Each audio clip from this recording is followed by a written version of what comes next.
News కు స్వాగతం. మధ్యవర్తిత్వం సద్వినియోగం చేసుకోవాలి. సీనియర్ సివిల్ జడ్జి ఎం శోభ వ్యాఖ్య. సుప్రీంకోర్టు ఆదేశాల మేరకు దేశవ్యాప్తంగా అన్ని రాష్ట్రాలలో ఉన్న కోర్టు పరిధిలలో మధ్యవర్తిత్వంపై అవగాహన కార్యక్రమాలు నిర్వహిస్తూ ఉన్నారు. దీనిలో భాగంగా ఆంధ్రప్రదేశ్ రాష్ట్ర మరియు ప్రకాశం జిల్లా న్యాయ సేవాధికార సంస్థల ఆదేశాల మేరకు కందుకూరు మండల న్యాయ సేవాధికార సంస్థ ఆధ్వర్యంలో కందుకూరు కోర్టు ప్రాంగణం నుండి పోస్టాఫీస్ వరకు మధ్యవర్తిత్వంపై అవగాహన ర్యాలీ నిర్వహించారు.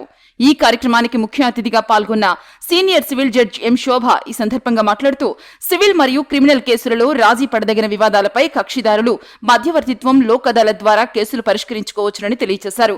ఈ కార్యక్రమంలో కందుకూరు బార్ అసోసియేషన్ ప్రెసిడెంట్ వి శ్రీధర్ నాయుడు మరియు న్యాయవాదులు పాల్గొన్నారు.